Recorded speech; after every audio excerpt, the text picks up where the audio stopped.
Hola, buenas tardes a todos los socios de Plural 21, buenas tardes a los seguidores de Plural 21 y buenas tardes pues a los que no tenéis ni idea de lo que es Plural 21, pero andáis por aquí. Ya se enterarán. Ya se enterarán. Jesús Gabriel, José Luis, Conversaciones en la Niebla, punto de partida de hoy, la sociedad hospitalizada. Eso. ¿Empiezas Empecemos. tú? Bueno, fue una conversación, como todas las que hemos tenido, casual. Y llegamos a un punto de plantear el tema de hasta qué punto la sociedad, que ha pasado de ser militar, porque el servicio militar hasta hace pocos años funcionaba, en defensa de la patria. Ahora, como la gente no cree demasiado en la patria, o no hasta el punto, pues en cambio el tema de salud sí que, ostras, una plaga de hipocondría y entonces ya los tenemos dominados, que es lo que está ocurriendo. Entonces, claro, dices, hemos pasado de una sociedad militar o militarizada a una sociedad hospitalizada, en donde las personas deben cumplir con la expectativa de resultados, que es ponerse enfermo, hacer un discurso lastimero, incongruente, hipocondríaco, susceptible, incluso hasta el punto de que se están reproduciendo las mismas taras que cuando se implantó el tema de la bandera, de la nación, los que estaban a favor, los rojos, los azules, tener dividida a la gente, incluso las propias familias, ¿no? Y está ocurriendo lo mismo.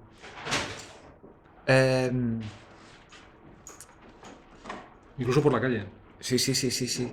Claro, el antes, el todo por la patria se ha sustituido por todo por la salud. Exacto. Por ¿Sí? ejemplo, aquí lo dice. A ver, explica un poquito. Lo dice claramente. Espera, que lo llevo a cámara. Explica quiénes son los autores del libro este. Bueno, el Klaus Schwab es el presidente del World Economic Forum, o sea, el foro de Davos, que sería, digamos, de alguna forma la tercera pata de todo el sistema. Digo tercera pata mediáticamente, ¿no? Estaba Bill Gates, Soros y lo que significa cada uno, y Klaus Schwab, que va camino de ser el nuevo, iba a decir Hitler, pero es que sobrepasa las comparaciones. O sea, que es una persona que era profesor universitario, si no estoy mal informado, y ha sido el designado, o se autodesignó, para llevar adelante la parte ideológica de lo que estamos viviendo. ¿Desde cuándo? ¿Cuándo hizo esa parte ideológica de lo que hace tiempo que se está trabajando, ¿eh? Vale. Hace tiempo. Digamos que faltaba el gran evento que nos asola durante el 2020, y ahí encontró el ¿cómo se llama? Para poner los pies en el zapato. El calzador. Ajá. El calzador es la... Tenemos que conseguir X. Exacto. Y nos falta el detonante. Exacto. Mira, yo voy a contar una cosa. Esta semana le han regalado a mi hijo un bono de 2 meses de prueba de Disney Plus. Entonces, ponlo, vale. Pongo el Disney Plus y nos hemos dedicado por las noches a ver la serie que lo peta en Disney Plus, que es Plus, pero bueno, le llaman Plus. La serie que lo peta, que es The Mandalorian, una serie ambientada en el mundo de Star Wars. La serie técnicamente a mí me parece la hostia. Técnicamente. Lo que a nivel de guión... Pero bueno. Pero entonces, perdona, sería como lo que está ocurriendo en la vida real. Sí.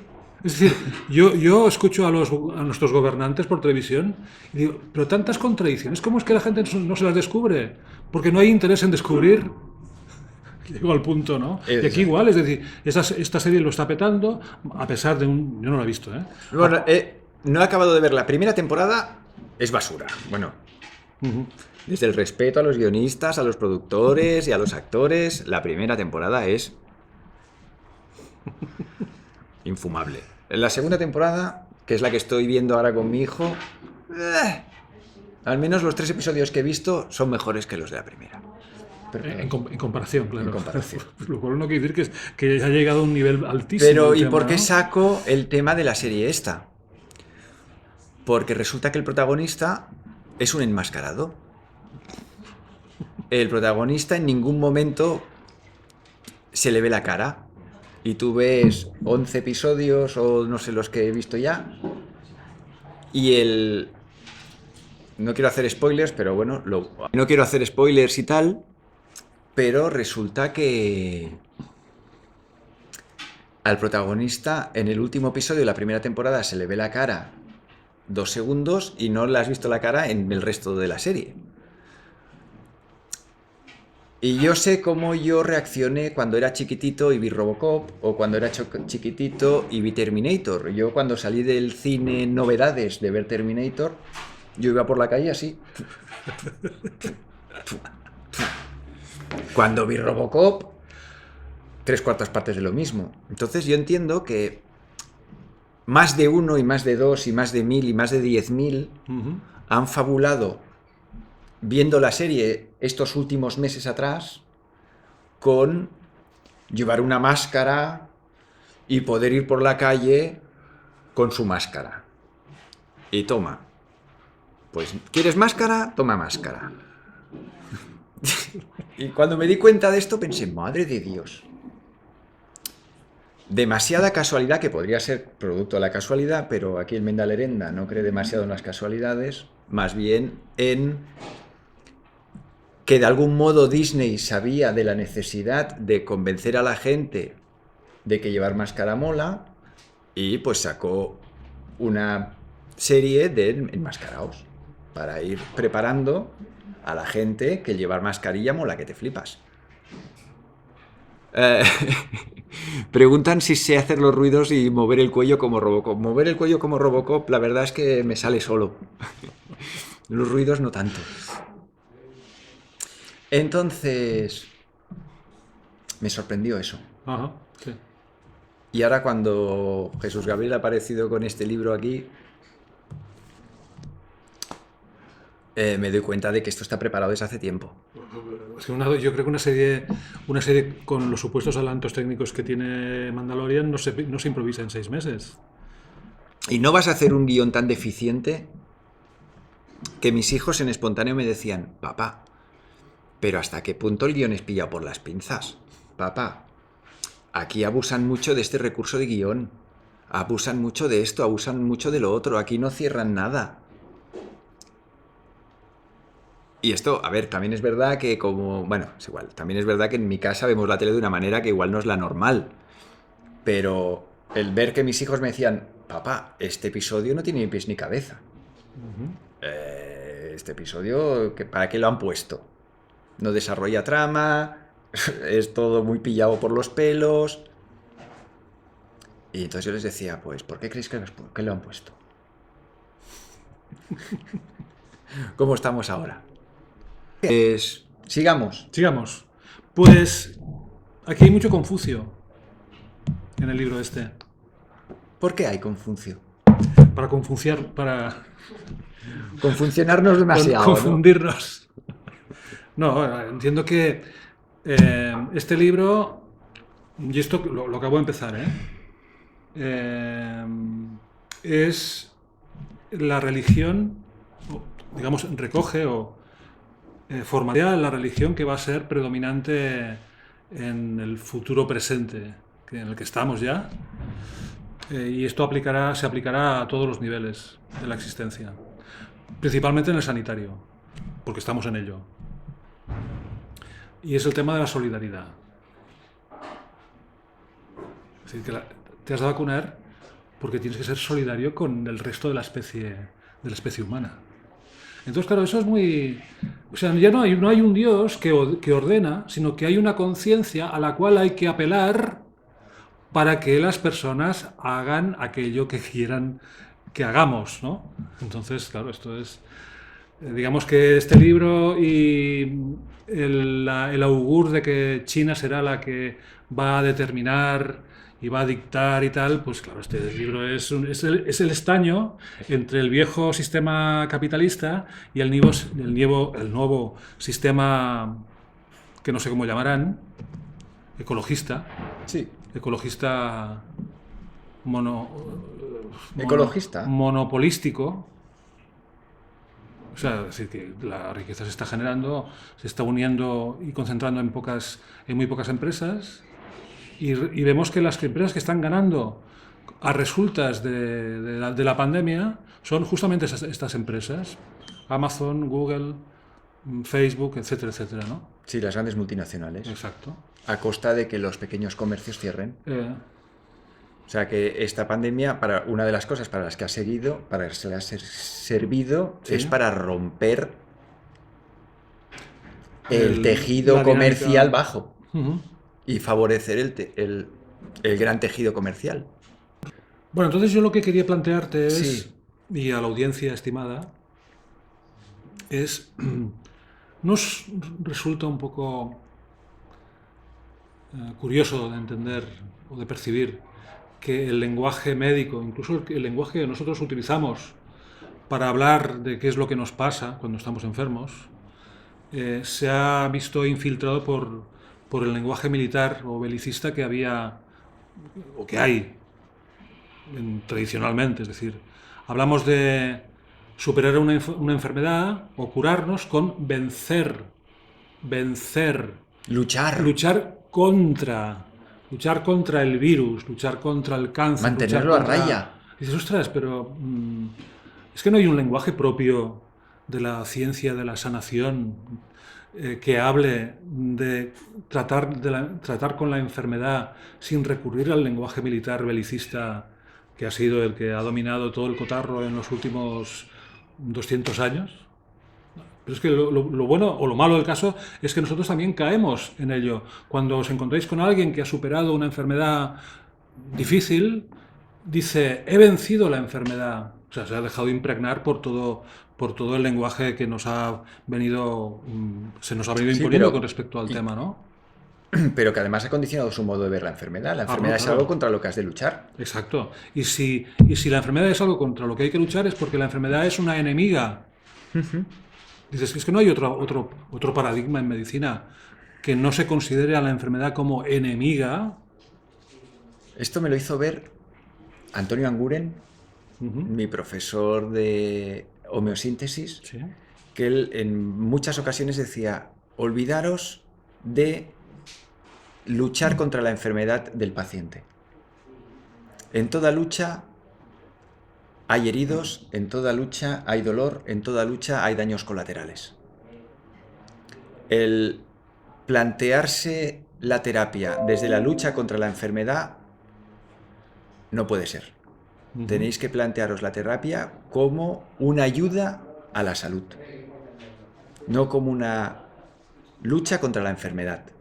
Y él insistía en que lo que había que hacer era apoyar la salud del paciente, y si tú apoyas la salud del paciente, la enfermedad cae por sí sola. No lo planteaba desde una lucha, Ya. pero él era cinturón negro de Aikido. Ajá. Es cinturón negro de Aikido. Con lo cual, ¿y el Aikido en qué se basa? El otro día hablamos del Aikido. En aprovechar la fuerza que tú tienes como atacante para yo, utilizando tu fuerza, vencerte.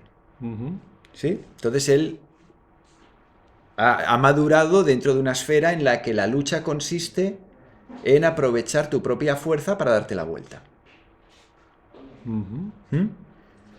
Entonces, para él, pasar al paradigma de no hay que luchar contra la enfermedad, sino favorecer la salud,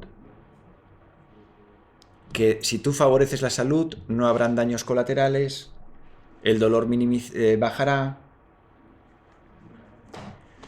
O sea, estamos hablando de lo mismo que sostienen Pasteur contra Koch. Sí. O sea, Pasteur, el enemigo es La bacteria. Es la muerte, hay que vencer, hay que luchar contra ella.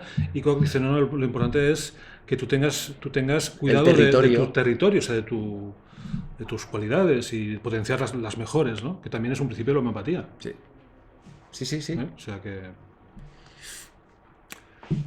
O sea, que la militarización. Entonces, claro, lo ideal sería que cuando una persona está, o estamos en contacto con una persona que está cuidándose de una enfermedad, es estar atentos a ver qué lenguaje utiliza, porque según el lenguaje que utilice, se está sentenciando él o ella, o se está potenciando. Entiendo, porque el lenguaje es tan importante. O sea, ¿por qué un lenguaje es tan importante? Porque describe la escala de valores. Cuando una persona está utilizando un lenguaje que viene dado por los medios de comunicación, está abdicando de su escala de valores, en realidad. Sí. O sea, está despreciando el lenguaje que esa persona utilizaría para hablar de lo que le ocurre. Entonces, lo que hacemos es adaptarnos a la forma de expresión que los medios de comunicación han hecho a resultas de, pues, temas de salud en general, combatir el cáncer. Hay que fortalecer la salud, no combatir el cáncer, hay que fortalecer la salud. O sea, fortalecer a la persona. A la persona, y no solamente en la parte física, sino en la parte espiritual. Porque si la parte espiritual está bien encaminada, la parte física también. Y si la parte física está bien encaminada, porque la parte espiritual también lo está, los recursos que tiene la persona para poder resolver un tema de salud son mayores. Son mayores, sí. En cambio, si hablamos de combatir, la parte espiritual queda marginada de la explicación o de la experiencia. Déjame volver al principio de la conversación. Aguante. Antes era todo por la patria. Sí. Y ahora va a ser todo por la solidaridad. Da tu vida, si es necesario, por la patria. Y córtate el brazo también, si eso es bueno para la comunidad. Sí, ¿no? Sí. Y ponte la vacuna y enferma y corre tu riesgo. Exacto. No, pero fíjate que, o sea, ahora he caído. El sacrificio de humanos a los dioses, que pensábamos que ya había pasado mejor vida, está presente. Igual lo que voy a decir es un poco extremo, o no. Si yo fuese parte de esta élite, y esta élite son mesiánicos, o sea, ellos creen que lo que están haciendo es lo que su Dios les ordena que hagan. Entonces, ellos entienden que como Dios me pide que haga esto, los resultados finales serán que yo ascenderé al cielo, o sea, seré un protegido de los dioses. Si además ofrezco parte de la humanidad en sacrificio, que es lo que ocurría en tiempos pasados, también, porque Dios lo que quiere es poner a prueba la obediencia de aquellos a los cuales ha escogido, y ellos se sienten escogidos. No os había pasado, o sea, ¿habéis leído alguna vez que, por ejemplo, ciertas tribus ofrecen a los hijos más luminosos en sacrificio para que los dioses amparen a la comunidad y tal? Dices, ¿acabaron los desastres después de los sacrificios humanos? No. Pero el humano, que pensaba que si da parte de su progenie en sacrificio a los dioses le van a tratar mejor. Pues aquí igual. Aquí estas personas, entiendo yo desde mi ignorancia total, deben pensar que si ponen la humanidad en un contexto de control absoluto y subordinado a la salud del planeta Tierra, porque es ecología, o sea, es fascismo aplicado con el background de la ecología de por medio para obtener legitimidad, ¿no? Pues piensan que si reducen la población mundial unos cuantos millones de personas, el Dios estará más contento y ellos se irán a dormir por las noches con paz de conciencia. Mira lo que dice Carlos aquí. El que se esconde detrás de la nueva religión sanitaria, lo que se esconde detrás de la nueva religión sanitaria es la voluntad de inmortalidad de la élite psicotizada. Sí, sí. Justo, ¿no? Uh-huh. Sí, sí, es así. Es que yo creo que en realidad el mundo no ha cambiado. O sea, cuando el humano creía que Dios traía toda la respuesta y Dios ya justificaba cualquier barbarie, luego vino la ciencia, el paradigma científico, ¿Qué es el nuevo Dios? que es el nuevo Dios, que es lo mismo, es decir, el darwinismo, aquí en Plural 21 se ha tratado bastante el tema del darwinismo social con Máximo Sandini y otras personas que también han expuesto ideas parecidas, ¿no? Podéis ir al canal de YouTube de Plural 21 y ver una de las charlas que tiene Máximo Sandín, que vale la pena. Sí, sí. Y luego ahora estamos en otro paradigma, o sea, la ciencia ya no, es decir, que yo entiendo que cuando Santo Tomás de Aquino, que era la apoteosis de la escolástica, decidió que lo mejor para tener un pensamiento recto era ser cristiano, porque intentó pensar por su cuenta, pero no le salió bien y se volvió al cristianismo, ¿no? Con el paradigma científico pasa igual, es decir, con la ciencia el humano se pone a la misma altura de la naturaleza o de Dios, ¿no? Antes Dios estaba arriba, el humano estaba abajo. Paradigma científico. Dios está aquí, el humano quiere estar aquí. Y por lo tanto, el humano va a escudriñar todo lo que Dios ha creado. O sea, que es como profanar, es como querer profanar un secreto. No, de hecho, perdona, ¿Sí? hay un investigador, creo que es Dalton, Boyle, uno de estos que decía ¿De qué época? a 1800, finales de 1800, que decía, el laboratorio es el lugar en el que se tortura a la naturaleza hasta que confiese la verdad. Ajá, vale. Este es el paradigma Sí. científico. Bueno, y en un libro de Daniel Mene, que es un acupuntor, que tiene un libro sobre la historia de la medicina china, que es muy interesante, él explica en algún capítulo que los grandes avances en acupuntura se hicieron experimentando con presos, China, con presos, de tal manera que el torturador iba acompañado de un médico que le asesoraba de cómo hacer lo que le hacían al reo, procurando que viviera lo máximo posible. Claro, dices, en un contexto en el que la medicina china estaba expandiendo, creándose o acabándose de afinar, los presos era el lugar, o sea, las prisiones era el lugar donde se experimentaba hasta qué punto aquello que se entendía que era una teoría se confirmaba como realidad. El tema de los meridianos y cómo si te dan un golpe aquí repercute en la parte de arriba de tu cuerpo, ¿no? Por ejemplo, ¿no? Entonces, claro, dices, y lo bueno del caso, no sé si fue una exageración del autor, que es que los presos que se veían torturados con un médico al lado que les hacía vivir, o sea, revivir si decaían, daban gracias, agradecían haber sido escogidos a la autoridad competente para ser los que ayuden a experimentar con la medicina, ¿no? Madre de Dios. Y digo, ostras, si personas que han sido flageladas, torturadas en pro de la ciencia médica aplaudían a la autoridad competente, ¿cuántos aplausos de personas que están siendo torturadas estamos asistiendo hoy en día? Sin saber que están siendo torturadas, porque aquí está la cuestión. O sea, yo últimamente me encuentro con personas que yo consideraba que tenían un discurso crítico o disidente, y yo les digo, pero ¿tú qué haces con la mascarilla en la calle? Ah, no, eso no tiene importancia.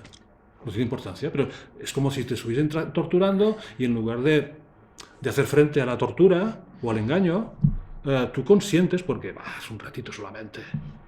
Claro, dices, a la próxima te pedirán que te cortes el brazo y tú te cortarás el brazo porque es la misma autoridad a la cual le estás dando la razón, ¿no? O sea, es impresionante el nivel de sumisión que la pandemia está destapando, ¿no? Incluso personas que yo creía que tenían un nivel de conciencia, ya no digo personal, sino que lo que estás haciendo ahora va a repercutir sobre tus hijos después. sea que nuestro lugar en el mundo no es intrascendente, es todo lo contrario, porque lo que hagas o dejes de hacer va a repercutir en otras personas. Entonces Pero digo yo. déjame que quiero enseñar una cosa a la gente. Ujú. Que es... No, que la mascarilla... Ah, sí, sí, sí. Uf. Entonces, os pongo una pantalla que lo veáis. He ido a Google y he puesto presos de Guantánamo. Ujú. ¿Sí? Y aquí hay fotos de presos de Guantánamo. Entonces, mirando las fotos, dices, hostia, mira, ya los protegían del COVID. Sí. ¿Sí? Entonces entiendo yo... Y hay multitud, mira este. Sí, sí, sí. ¿Sí? Hay multitud de fotos donde los presos van enmascarillados, mira aquí. ¿Qué es? ¿Para que no se contaminen? ¿Para que no enfermen? ¿O porque hay otro motivo? La sumisión. Ahí, Ah. ¿vale? Entonces, cuando alguien me dice que la mascarilla solo es un tema de protección, que es un tema que solo habla de hasta qué punto podemos estar más o menos seguros por la calle, quería hablar de Bueno, otra cosa. Dime, dime. antes de pasar, Tira, tira. claro, yo creo que el tema está en que muchas cosas las hemos ideologizado. Dale ahí. No sé si me explico. Es decir, Dale, dale. si yo una posición que adopto la encajo y lo manifiesto como tal, que es porque soy de derechas o de izquierdas, estoy diciendo que me estoy quitando de encima una responsabilidad. Se la estoy atribuyendo a la matrix ideológica en la que estoy. Pero claro, si nos quitásemos de encima cualquier ideología a la moda, incluso la ecologista, nos daríamos cuenta de lo perezosos que somos a la hora de pensar. Es decir, yo lo comenté aquí, a mí pensar no necesariamente me hace feliz, No, no. ni tampoco desgraciado. Hay días que sí y hay días que no. Hay días que llego a conjeturas y entiendo cosas y eso me deja bien, y hay días que a las conclusiones a las que llego no son nada agradables. Y digo, no me extraña que las personas en general, para evitar llegar a un lugar desagradable, eviten pensar. Pero eso quiere decir que te pones en manos del que maneja la moda, el pensamiento moda en el que te has adscrito, voluntario o involuntariamente. Sí. Es decir, el tema es cómo salir de las matrix ideológicas, de las matrix religiosas ¿Es posible si no piensas? y de las matrix mediáticas. No hay que pensar, es que la única forma es pensar. Pero el problema de pensar, que no es pensar, es que luego te lleva a la acción. Porque no tiene sentido que tú vivas de una manera y pienses de una manera y eso no lleve a tu vida a un cambio. Entonces yo pienso que las personas no quieren cambiar, por eso prefieren no pensar, porque pensar implica cambiar. O sea, no es que ya sea una cosa inmediata y automática, sino que tarde o temprano el que tú cambies de tu modo de ver el mundo, tarde o temprano va a generar cambios en tu propia existencia, incluso hasta en tu propio cuerpo. Pero el tema es que lo deduzco de todo lo que está ocurriendo, que es que las personas no queremos cambiar, por lo general. No queremos cambiar. Como no queremos cambiar, no queremos cambiar. O sea, no queremos pensar. Porque pensar implica cambiar y implica actuar o hacer. Y luego hay otro apunte más. Cada vez tenemos menos vocabulario Ujú. y cada vez no solo tenemos el problema de cada vez tenemos menos vocabulario y el vocabulario es necesario para pensar, Ujú. porque necesitas organizar el pensamiento en base a palabras que conozcas, Sí. sino que además tenemos el segundo punto, que es que encima las palabras que utilizamos no las utilizamos adecuadamente. Y utilizamos la palabra democracia para definir parlamentarismo. Exacto. Utilizamos la palabra salud para hablar de sanidad. Ujú. Y encima utilizamos las palabras con definiciones que no son las correctas, con lo cual, si juntamos los dos aspectos, que cada vez tenemos menos vocabulario y que encima cada vez incorporamos más palabras con definición errónea, al final llegamos a que cada vez nos estamos dificultando más la capacidad pensante y la capacidad de razonar adecuadamente. Ajá. Porque yo en los últimos 3 semanas he descubierto por qué yo era antidemócrata. Yo hace 10 años me di cuenta que no era demócrata, que a mí la democracia no me interesaba, que cómo va a valer lo mismo mi voto que el voto de un señor de 80 años o que el voto de un crío de 18. ¿Cómo va a valer lo mismo el voto de un tío que ha leído 18.000 libros, que ha vivido en 10 países, que el voto de un tío que solo ha visto el Gran Hermano y no se ha salido de su pueblo? Entonces, en las últimas 3 semanas he descubierto que es que aquello no es democracia, eso es parlamentarismo.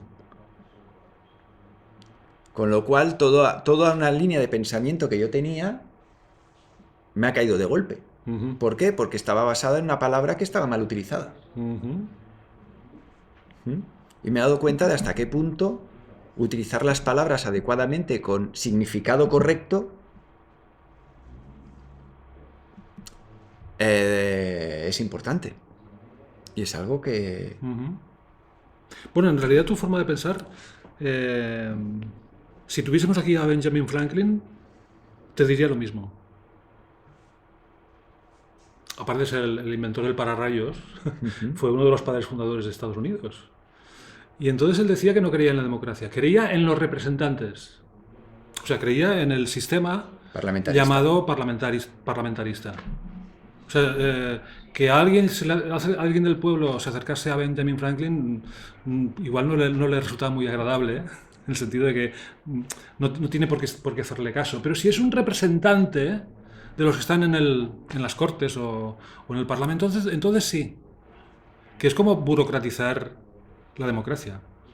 O sea, sí, la burocratización de la democracia, que es las personas formamos parte de un mobiliario, o sea, de un escenario, y la democracia tiene unos rituales, y quien corta el bacalao del ritual son los que comandan el Estado.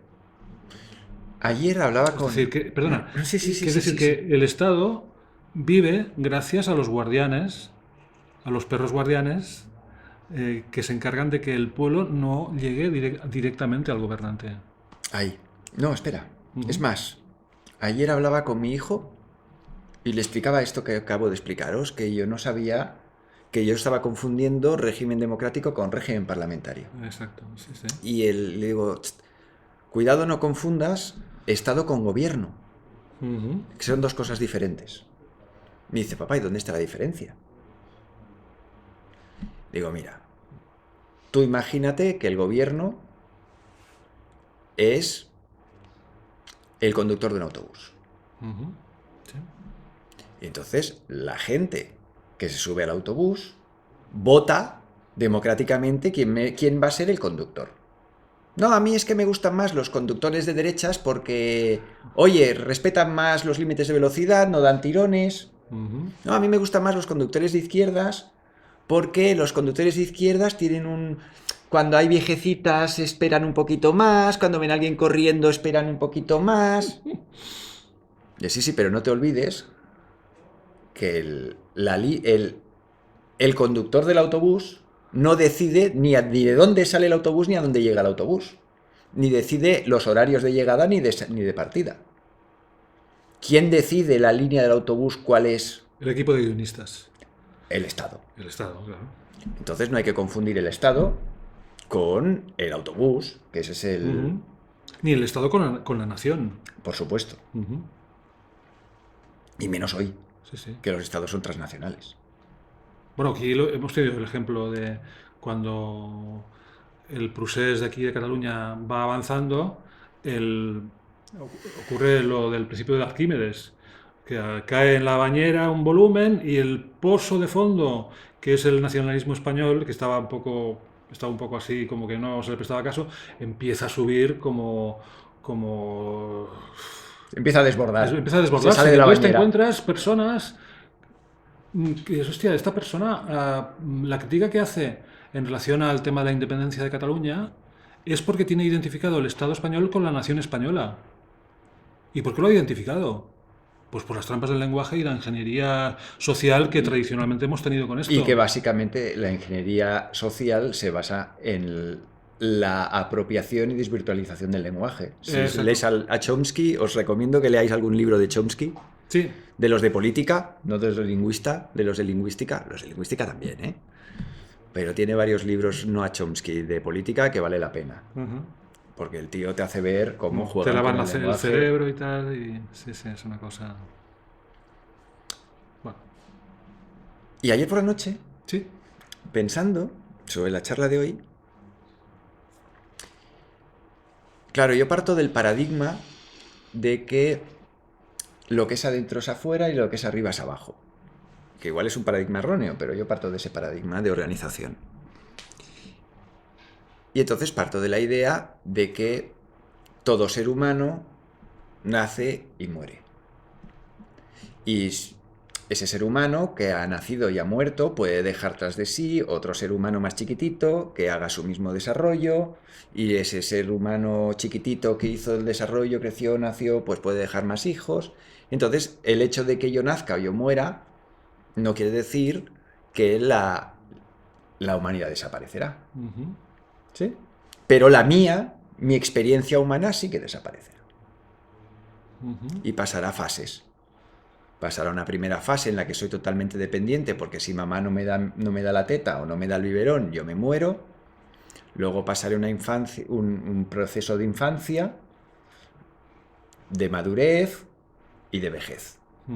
Entonces yo parto de la base de que la humanidad en su conjunto partió de un momento de máximo esplendor, que tú ves un niño y es muy rara la persona que viendo un niño no se le esboza una sonrisa. El niño es esplendor, es vida pura, un bebé. Y poco a poco, pero viendo un viejete, difícilmente te vas a sonreír. ¡Ay! Tiene que haber algo más. Entonces, la humanidad le sucede lo mismo. La humanidad aparece sobre el planeta Tierra, alcanza una cumbre y un declive, que es lo que... Y estamos en ese declive, en la máxima vejez. Entonces, anteriormente, estábamos en la madurez de la humanidad. Entonces, en la madurez, el sujeto, ¿qué hace? Decide lo que quiere hacer y lo hace. ¿Sí? Un sujeto maduro actúa, hace, va haciendo. Entonces necesita de un sistema de coacción para que no haga lo que no conviene. Y ahí aparece el ejército. ¿Sí? Sí. Para encorsetar ese proceso de maduración del individuo. Pero llega un momento que el individuo empieza a envejecer. Sí. La sociedad hay un momento en el que empieza a envejecer. Entonces empieza a hacerse dependiente de los demás. Porque si eres un yayo, si eres un abuelo, pues igual salir a cazar jabalís o ir a la fábrica cada día, o pues no puedes, con lo cual al final tienes que depender de personas más jóvenes que tú, que te asistan. Sí. Entonces, a nivel social, a nivel de humanidad global, hay un momento en el que para coartar al individuo no necesitas los ejércitos. Porque el individuo que pertenece a esa sociedad ya está deteriorado. Ya no va a dar por saco. ¿Cómo lo controlas? Pues a través de sus procesos de dependencia, inherentes al propio proceso de envejecimiento del sujeto. Ya. Entonces, a nivel social aparece unos procesos de tú me vas a necesitar, yo te voy a fiscalizar mi oferta de ayuda. Y a partir de mi oferta de ayuda, que para ti va a ser necesaria, yo voy a decidir lo que vas a hacer y lo que no vas a hacer. Y al punto de que quieren que toda la sociedad pase por el médico. ¿Sí? Sí. Para vehiculizar las necesidades. Como si fuésemos reclutas. Sí. Ya no hace falta el ejército. ¿Por qué? Porque la sociedad está envejecida. ¿Y quién sabe luchar? ¿A quién conoces que tenga permisos de armas? Retrocede 100 años. Solo retrocede 100 años. Hace 100 años, ¿qué porcentaje de la población sabía utilizar un arma o había disparado una escopeta? Yo creo que el 70 o el 80% de la población. ¿Quién no salía a cazar o a pescar? La gente sabía cazar, sabía pescar, y sí, en las ciudades, pues igual encontrabas núcleos de gente que nunca había utilizado una escopeta. Pero hace solo 100 años, en 1900, la gente sabía luchar. Quien más, quien menos. La gente sabía construirse su casa. Mis abuelos, la casa de mi bisabuelo se la hizo él con su primo. La gente sabía... Cualquier sujeto que tú veías por la calle, yo calculo que... Así, cálculos del José Luis a bote pronto, pero yo creo que hace 100 años el 80-90% de la población, si tú le preguntabas, oye, las berenjenas, ¿de qué época son? Oye, los limones, ¿en qué época del año están? Oye, las fresas, ¿cuándo se plantan? La gente tenía ese conocimiento. Ahora sale a la calle y pregunta a cualquier persona cuál es la época natural de los limones. ¿Cuándo se tiene que plantar una berenjena? Y la gente no tiene ni idea de eso. Con lo cual, el nivel de dependencia se ha hecho brutalmente bestia. Y que... Pero ya acabó, ¿eh? Sí. La sociedad medicalizada a la que vamos de cabeza es gente de esta que dice, ok, ahora la sociedad está envejeciendo, está perdiendo sus capacidades de acción y sus capacidades de automantenimiento. Nadie sabe hacerse casas. Hace 100 años la gente sabía hacerse unos pantalones y hacerse una camisa. Es más, hace 100 años la gente sabía quién confeccionaba la tela. Ahora, ¿quién tiene una máquina de coser en casa? ¿Quién la usa? ¿Quién de los que hay aquí se hace su ropa? Porque he sido modista. Vale, pero ¿y en tu entorno, antaño, hace 100 años, cuánta gente sabía hacer eso? ¿Ahora quién? Nadie. ¿Cuánta gente sabe pescar? Si no pertenece... No, es que mi padre es pescador y me metió en el vicio del pescar. Yo tengo un amigo que es cazador porque toda su familia han sido cazadores. Y mi amigo me dice, es que a mí... Yo no puedo decirle a mi entorno social que salgo a cazar y que tengo 2 escopetas en casa. Porque me miran como un depravado de... ¡Hala, animal! ¿Cazas? Pero ¿tú qué te crees? ¿Que el pollo que te compras en el Mercadona no lo ha matado nadie? O sea, ¿qué pasa? ¿Que yo no puedo ir y matarlo con mis manos con una escopeta? Si no lo matan los...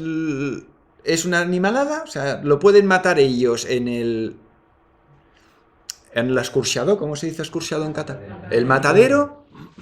Pero yo no puedo ir al campo y decir, mira, un ciervo, ¡pumba! Ya no necesito matadero, me lo hago yo. Hostia, ¿qué nos ha pasado en la cabeza? Muy interesante. Yo diría que hay un elemento, además del que estás diciendo, o mejor dicho, como consecuencia, es la especialización. O sea, el que se encarga de pescar ha hecho de la pesca una profesión y solo se dedica a eso. Las personas que están trabajando en el matadero están trabajando en esto, no en otra cosa. Esto hace que las personas, para poder comer, no estamos en contacto con la naturaleza. No solamente ya para el tema de comer... Explica lo que me has explicado. Sí, tira. No sé qué... Tira. Bueno, sí, entonces, claro, iremos a parar aquí. Que aquí ya aboga para que en el año 2030 probablemente ya no haya ningún tipo de... Vamos, que seamos todos veganos. Digamos que no está mal la cosa. El tema es que la idea que cualquier persona teníamos en mente, es que las personas llegasen a ser lo que correspondía que hiciesen a partir de su propia conciencia, no a partir de una coacción o de una prohibición. Ahora, por ejemplo, yo aquí le añadiría algo a lo que has dicho, que es que el tema de la salud, como coadyuvante de la obediencia, se ha visto que es muy eficaz. Sí, sí, sí. Sí, como ahora ya nadie va a ir a las trincheras para defender la patria. Pero en cambio habría gente que haría cosas, si abres la mente de según qué miradas te encuentras por la calle a los que no vamos con mascarilla, alguien, más de una persona, si le haces le abres la cabeza a ver en qué está pensando, no sería nada bueno. Es una suposición, ¿eh? Bueno, pero entonces lo que tenemos es que el mundo se ha ido especializando, las profesiones, las personas se han especializado en profesiones, los biólogos se reúnen con biólogos, los físicos se reúnen con físicos, los químicos con químicos, los literatos con literatos, los historiadores con historiadores. Y entonces esta visión de conjunto no se ha perdido. Y al tener una visión de conjunto poco elaborada, tampoco se tiene una visión de las consecuencias de algo. Es más, hoy me han explicado un cuentecillo que son 4 viejos, Ujú. 4 ciegos, Sí. que cogen a una persona y le dicen, oye, no sabemos lo que es un elefante. Sí, ¿Nos puedes mostrar un elefante? sí, sí. Y entonces la persona Sí, muy conocido. les lleva un elefante y los ciegos pues palpan el elefante. Ujú. Y entonces el ciego que tocó la pierna del elefante dice, ¡guau! Los elefantes son como unos troncos clavados al suelo con una piel robusta, dura, que te cagas. Y el otro dice, no. El que le tocó la cola dice, no, el elefante es como una especie de serpiente que tiene pelillos al final y que ondula. Y el que le tocó la trompa dice, no, el elefante es una cosa como más gorda que una barra de pan, hueca por dentro, húmeda. Y otro, el que le tocó las orejas, dice, no, si el elefante es como una especie de mariposa. Ujú. ¿Sí? Entonces nos está pasando esto. Sí. El que mira las piernas de la sociedad se piensa que la sociedad es de una manera. El que mira las orejas de la sociedad se piensa que la sociedad es de otra manera. Quien mira la ciencia desde el punto de vista de la química, le entiende la ciencia de una manera. ¿Sí? Ujú. Esto me lo han contado esta mañana. No lo conocía. No he leído el libro, ¿eh? Pero así, vamos que he ido haciendo cosas así y me he encontrado con alguna idea interesante. De momento llevo hasta aquí nada más. Bueno, ya son 50 páginas, ¿no? No, más. Son casi 300. Esto que decís no es algo obvio. Este resultado social que tenemos no es algo obvio. Ten en cuenta. Espera, es que no se te oye, tío. Por el micro lo digo. Esto que estáis comentando no es algo que es obvio desde el punto de vista en el que en la sociedad nos están educando desde un punto de vista de autoridad. O sea, en las clases se enseña desde la autoridad. No, esto es brutal. Entonces, claro, un adoctrinamiento, porque en la definición del término educación aparece la palabra adoctrinamiento, pero se prefiere usar la palabra educación, que es más suave, ¿no? Pero el resultado de esta educación adoctrinadora es que tú no puedes saber de otra cosa de lo que tú has estudiado. Para eso hay otros expertos que saben de otra cosa. Entonces, claro, al final resulta que tú tienes un mueble lleno de cajoncitos, en donde un cajoncito que está arriba de todo no sabe de lo que hay abajo, en el cajoncito de abajo. Total, tenemos una sociedad dispersa en la cual te han dicho que tú si sabes una cosa no puedes saber de otra porque hay otros expertos que saben de eso. Y la conclusión es que tenemos muchos más datos con las especializaciones y menos conocimiento. Sí, tenemos más datos, Tiene un de información. pero nuestra capacidad para hacer una síntesis está desbordada totalmente. Es mejor saber menos, pero muy bien escogido y de un amplio espectro para tener una idea y saberlo interpretar, que no ser especialista, ser un erudito de una cosa y no tener ni idea del resto de cosas. Es que aquí falla algo desde mi punto de vista, y lo que falla es Espera. Digamos, la interconexión de conocimientos. O sea, no hay transversalidad. Pero es que con la cantidad de verticalidad. conocimientos que hay, con la cantidad de información que hay ahora mismo, yo no sé si es posible hacer una transversalidad de todo eso. No, a nivel individual puede que no, pero a nivel grupal sí. Es decir, claro, una empresa que tiene un producto diversificado. Espera, ¿por qué no? Es que me sabe, no sé, ¿se oye? ¿Se oye a Juan Carlos?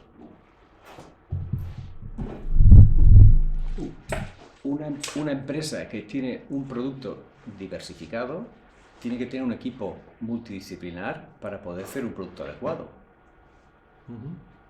Es decir, tiene que tener expertos en marketing. Ahora el marketing que sigue es el neuromarketing. Tiene que tener expertos en informática para hacer el producto, si es un producto informático, pero si no es informático, tiene que tener otro tipo de expertos. Si el producto es físico, necesita, físico quiere decir material, necesita tener mecánicos, ingenieros industriales, ingenieros mecánicos, y así, o sea, al final un producto está hecho por un equipo multidisciplinar de personas. Entonces, la multidisciplinar es necesaria. Yo no sé si la palabra necesaria es la correcta. Es que aquí hay varias cosas. Por un lado, la falta de comprensión del mundo en que vivimos debido a las especializaciones que se aíslan y se blindan entre ellas para montar el chiringuito correspondiente. Y luego está hasta qué punto el conocimiento o la ciencia se está utilizando como medio de coacción en relación al comportamiento de las personas. Por ejemplo, cuando una persona se pone enferma y dice que tiene tal cosa, porque le ha dicho el médico que tiene tal cosa, está renunciando a su propio lenguaje para entrar en la matriz del lenguaje que le propone el médico. Entonces, claro, el tema es cómo volvernos a explicar las cosas desde la propia experiencia, no de la experiencia dictada, desde la propia. Sí, estoy de acuerdo con lo que dices, pero yo lo que veo ahí es el principio de autoridad. Bueno, claro, la autoridad... Vale, el principio de autoridad, a diferencia de lo que ocurría antes de 1848, por poner un momento, había la pretensión del monarca o del emperador de ser absoluto. O sea, el destino del país es mi destino y el destino mío es el del país y el de todos los súbditos, ¿no? A partir de que empieza a hacerse una sociedad más compleja, mitad del siglo XIX, todo el siglo XX hasta ahora, claro, el elemento que actuaba como coaccionador ya no era un monarca o una persona o un emperador, sino el Estado como monopolista de la violencia y como monopolista de toda explicación. Resulta que el Estado, si la sociedad es una pirámide, el Estado ha estado colocado en la parte de arriba y todos los sectores profesionales han estado lamiéndole el culo al Estado y haciéndose cómplices necesarios de mantener al pueblo en un nivel de ignorancia en relación a sí mismos. Todos. Es decir, está el Estado y los colaboradores del Estado, que son todas aquellas cosas que intervienen sobre la vida de las personas, incluso sobre nuestro propio pensamiento, incluso hasta sobre nuestra propia definición como personas. ¿Se entiende un poco esta idea? Pero ahora el Estado está en crisis. El Estado en el sentido del monopolista de la violencia, o el monopolio del conocimiento, el monopolio de lo que sea, ¿no? Y viene una etapa en la que estos estados o desaparecen o se reinventan como policías de las corporaciones. Mira, le he oído a Félix Rodrigo Mora últimamente decir que él es de la opinión que el Estado se ha pegado un tiro en el pie. Yo creo que se equivoca. Que el Estado se ha cogido un vaso, ha puesto agua, sí, ha echado cianuro y se lo ha zampado. Y él dice, se ha tirado un tiro en el pie. ¿Por qué? Porque el Estado, para subsistir, depende de que la gente pueda pagar impuestos. Si yo arruino un país, sí, ¿quién va a pagar esos impuestos? No, claro. Con lo cual el Estado, si el Estado persiste en lo que parece ser que está persistiendo, sí, que es en destruir la economía del país, Sí, sí. ¿quién va a pagar ese Estado? ¿Quién lo va a sostener?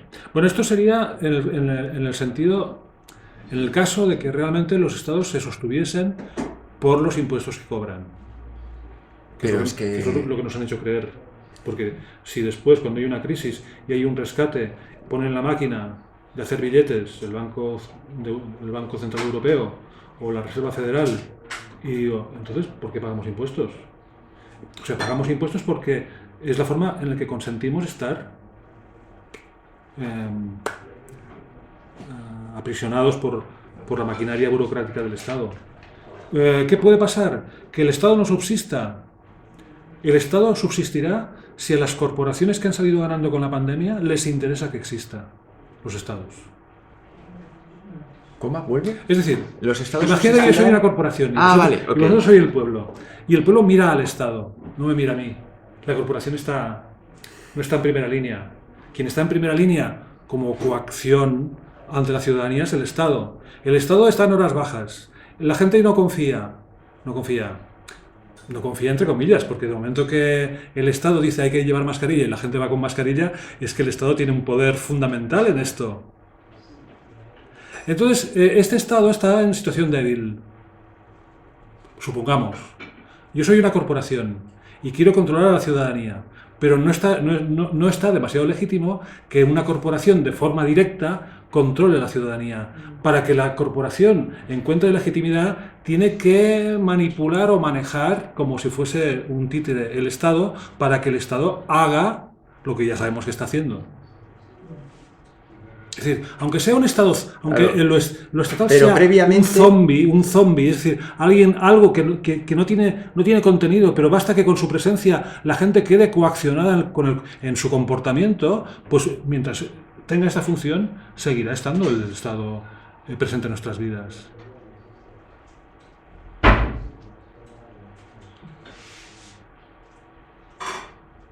Y entonces las corporaciones pagarán a los estados.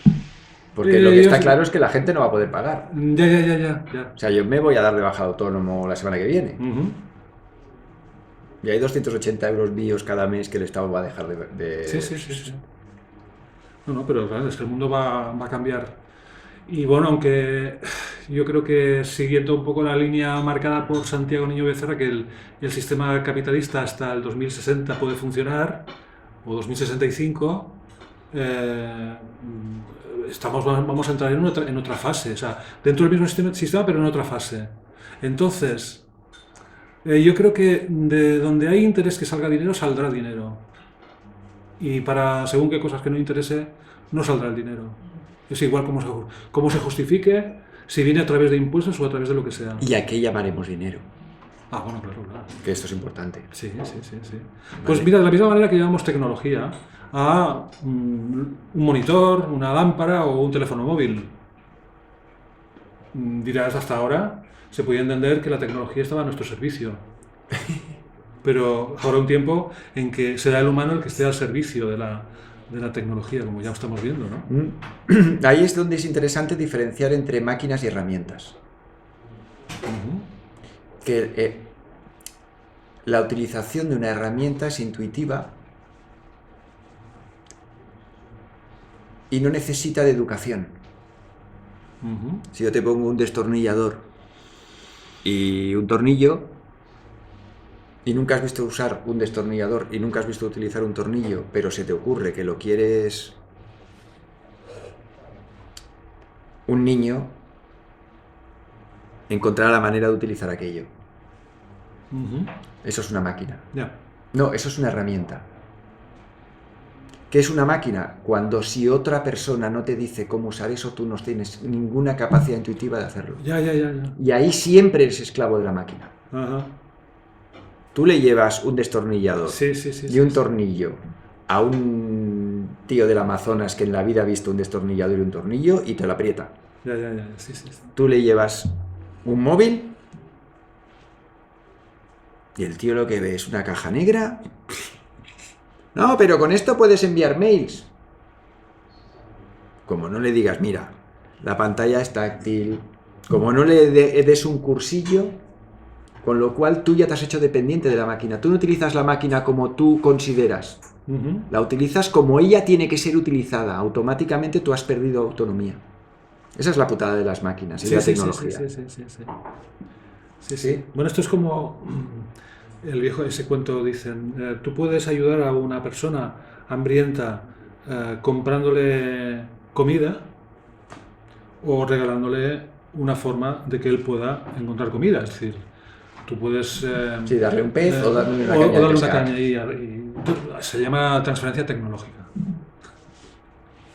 Claro, si tú le resuelves el problema a otra persona sin decirle cómo se ha resuelto el problema, esa persona dependerá siempre de ti. ¿Enganchas? Sí. En cambio, la transferencia tecnológica hace libres a las personas. No que alguien te pase una tecnología, sino que tú seas capaz de construirte una tecnología adecuada a lo que tú necesites en la vida. Es que cuando utilizamos la palabra necesario... ¡Ah! Cuando tú antes has dicho lo de es necesario que para vender este producto, aquí ha habido un diseñador, ha habido un técnico, ha habido un electricista, ha habido para diseñar esto, que está muy bien diseñado, aquí al menos han intervenido 5 personas. Más luego el de marketing, más luego el de picking, más luego el de logística, más luego... Han tenido que jugar muchos especialistas. Pero cuidado, se nos ha generado una necesidad y se nos ha ofrecido un producto. O sea, es esa concepción de, espera, que para hacer las cosas bien hechas han de intervenir muchas personas. Porque se necesitan muchos ámbitos de conocimiento. Yo te compro para vender algo eficazmente, cuantas más especialistas intervengan, mejor. Pero para hacer algo, no para comercializar algo y bien, sino para hacer algo bien, no necesitas tantos especialistas. Otra cosa es que tú necesites generar una necesidad, que cuando se ha generado la necesidad quieras vender tu producto, que el producto tenga unas especificaciones que den lugar a que la gente compre el tuyo y no el de otro. Entonces, en ese tipo de juegos sí. Pero cuidado que tú no tenías la necesidad del micro. Te han generado la necesidad del micro. Entonces, cuando se tiene que trabajar desde ahí, desde generar necesidades y convencer de que tu producto es el que mejor cubre esa necesidad, ahí los expertos, sí, no, ninguna objeción. Ahí los expertos, cuanto más tengas ahí, mejor para ti. Pero cuando no ese es el caso, que es como se vivía hasta hace 100 años, que no tenemos que ir al Pleistoceno, coño. Por lo tanto, las herramientas de coacción que tiene la sociedad para mantener alineadas o alienadas a las personas han de ser tan sofisticadas como sean las personas de aquel momento. ¿Se entiende? A ver, vuelve. O sea, hace 100 años el elemento miedo como coacción era de un tipo, Ahora es de otro tipo. En la época en que la gente... Claro, es que hace 100 años... No tenían tantos años para vivir porque, en fin, por lo que sea, la expectativa, la presencia de la muerte era una cosa demasiado común. Demasiado común. Ahora vivimos en la sociedad hospitalizada en la que la muerte está peor conceptualizada que lo que estaba hace 200 años. Pero cuidado, no creo que la muerte ahora esté más oculta. O sea, yo creo que ahora que hay un error ahí, que juegan con nosotros, de ahora la muerte es tabú. ¿Cómo tabú? Tú pones la televisión y el recuerdo de la muerte es constante. Cualquier serie, piensa en una serie en la que sí que hay series en las que no muere nadie. Pero rara es la serie que no sea infantil, en la que en cada episodio no haya un fiambre. Bueno, quizás pones la tele, pones el telediario, bueno, ya no te falta ni hablar. Sí. Pero que la muerte es tabú, ¿qué coño? Si no hacen más que hablarte de ella. Sí. O sea, sí que no la ves en persona. Sí. Pero que eso está ahí y que ya verás y que cuidado, eso es una constante. Quizás la palabra no es tanto la muerte, sino el sufrimiento. Y en el sufrimiento hay el dolor que... O sea, cuando a una persona se le anuncia que tiene una enfermedad, con independencia de si saldrá viva o no, es el dolor que va a experimentar. Entonces yo creo que tenemos más rechazo al dolor que no a la muerte. Sí. Entonces, dentro del dolor hay otro elemento social metido, que es, si yo estoy enfermo no puedo estar con la gente con la que habitualmente estoy. Si estoy enfermo estoy fuera del flujo, fuera de lo ordinario, de lo habitual. Entonces, el tema de la enfermedad como una disrupción, como una parálisis de la vida, una parálisis social, se entiende, no biológica, es algo que coacciona mucho a las personas. Y si a una persona se le dice que si lleva mascarilla, que la mascarilla es lo de menos, o sea, si la persona se toma esto, no le dolerá tal cosa. Ah, bien. Esto es como aquel psiquiatra que un día le escuché en un programa de televisión que decía, no, es que la gente no quiere curarse, la gente lo que quiere es no experimentar dolor. Lo de curarse es otra historia. Sí. Claro, entonces yo entiendo que para curarse hay que experimentar dolor. Sí. Y si no quieres experimentar dolor, entonces tienes un analgésico o un calmante fuerte, te parecerá que tu vida está normal porque no sientes dolor, pero la enfermedad sigue progresando igual. ¿No? Sí. Te lo compro. Bueno, y luego está la medicalización, es decir, que desde que se fundó los laboratorios Pfizer en el año 1849, Pfizer es de 1849, todo ha ido a que lo médico y lo farmacéutico lleguen a todos sitios. 1849, madre Sí, de Dios. Ahí es donde empieza la historia de los grandes negocios, o de los grandes laboratorios, o de las grandes empresas. Digamos que donde se notó más ya fue en tiempos más recientes, después de la Segunda Guerra Mundial, con todos los hallazgos y las vacunas y tal. Y claro, ahí empezó a construirse una sociedad que quizás tolera más la muerte que no el estar enfermo y convaleciente. Yo, por ejemplo, cuando escucho a noticia de un deportista, tipo, no sé, Marc Márquez, que va con la moto en una pista, se rompe la clavícula, lo operan de seguida, le ponen una placa y al cabo de una semana días, sí. vuelve a correr, ¿no? Y lo ponen como gran modelo de superación. ¿Modelo de superación? ¿Qué ha hecho la persona para superarse? Lo ha hecho la tecnología, no lo ha hecho la persona. Pero claro, si este es el sistema de valores que... No, el anuncio este de... Uy, que quiero ir a jugar a tenis y me duele... Hay un anuncio por la tele y tengo no sé qué. Toma la pomada esta y verás cómo juegas a tenis. Tío, ¿tienes lumbago? Sí, pues para. Ponte la pomada si quieres, pero no uses la pomada para irte a jugar a tenis, tío. Sí. Claro, y más si jugando al tenis haces un tipo de relación social que te resulta conveniente para tus intereses. Y si estás enfermo no puedes... O sea, estás excluido, entre comillas. Sí, es que hemos para confundido convalecer. otra cosa de nuestra sociedad, es que se ha confundido enfermedad con dolor. Uh-huh. Entonces, esto que decías antes, ahora a la gente les dices... Madre de Dios. A la gente les dices que se tienen que curar... Pero esto no es casual, ¿eh? No, es que es tremendo. A la gente les dices que se tienen que curar y ellos entienden que curar es no tener dolor. Ya, claro. Y es tremendo. ¿Qué más? No se me ocurre gran cosa, ¿eh? No, a mí tampoco. Yo a la próxima prometo haberme leído el libro. Y le haremos la autopsia.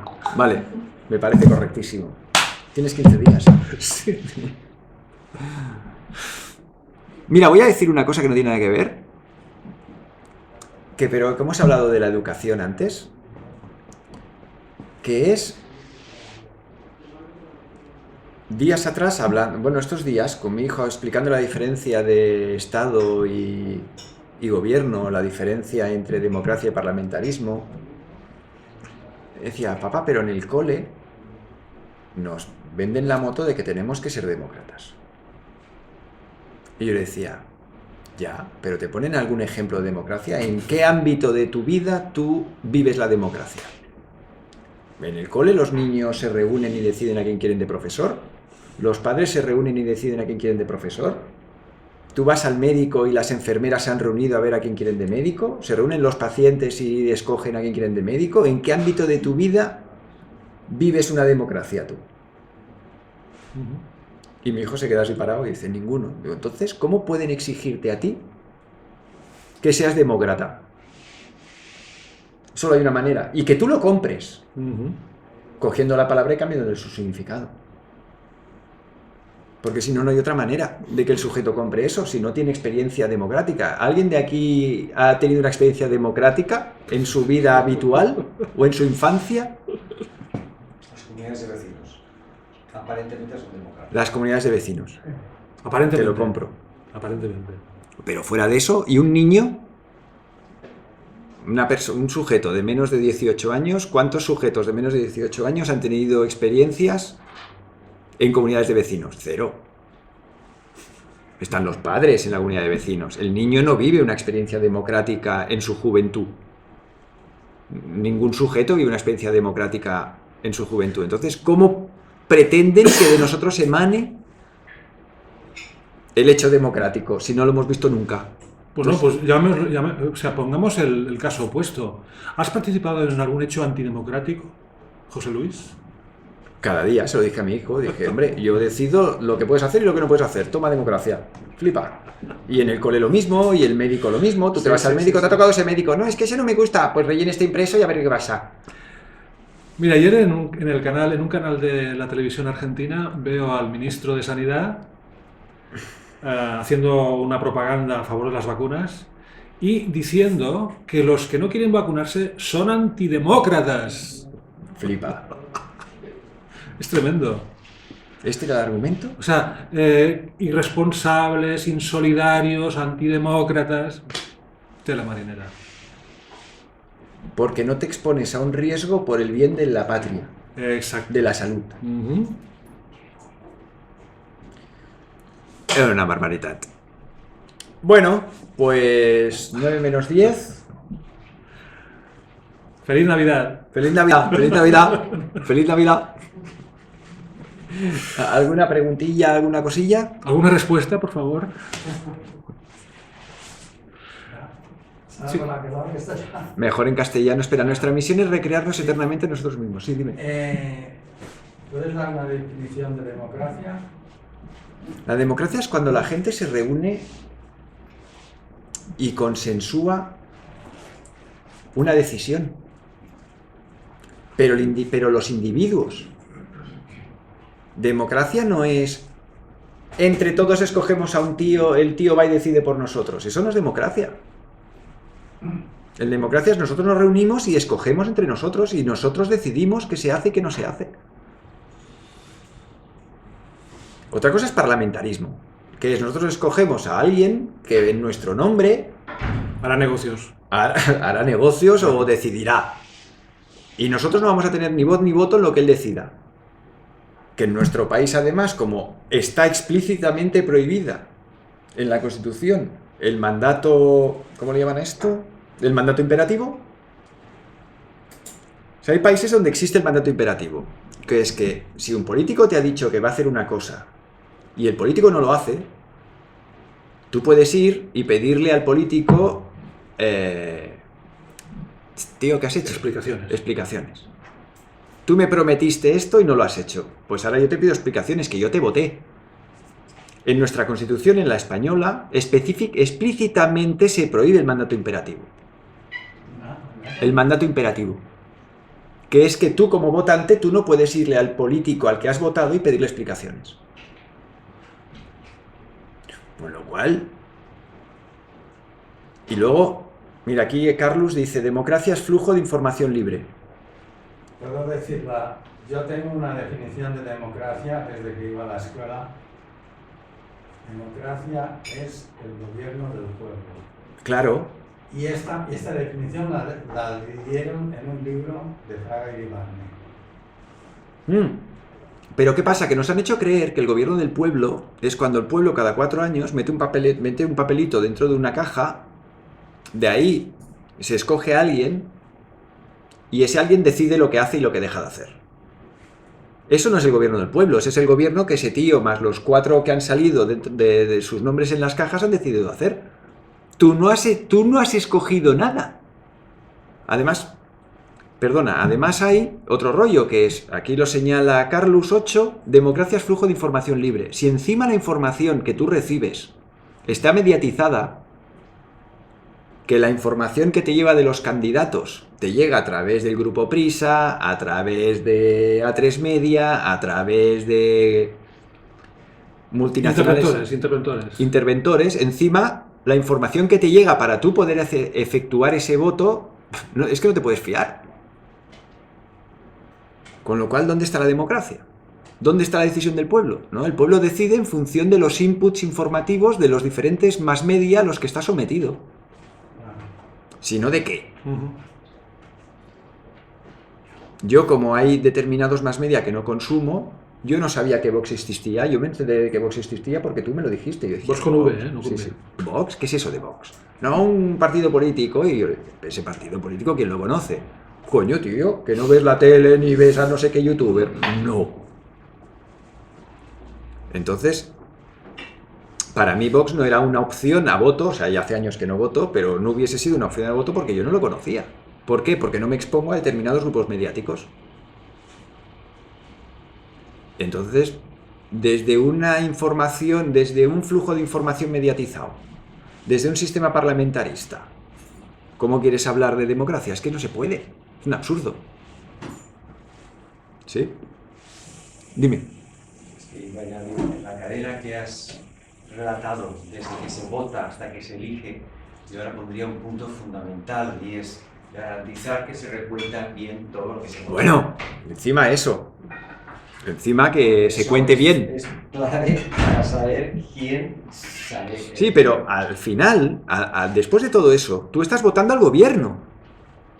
O sea, tú estás votando al conductor del autobús. Pero con este tipo de libros te das cuenta de que es una línea de autobús. Que aquí unos tíos, los de Davos, se han reunido hace años y han decidido, oye, que esto va a ir por aquí. Que esta es la línea que los países van a seguir. España será la línea 34, esta será la línea 17, esta la línea 18 y va a ir de aquí a allí. Y la gente que escoja a quien quiere que haga el recorrido, al tipo de conductor. Pero al final, ¿dónde está el gobierno del pueblo? De oye, no, para el autobús. Para el autobús y da media vuelta que ahora nosotros, los que vamos dentro del autobús, queremos ir a tal sitio.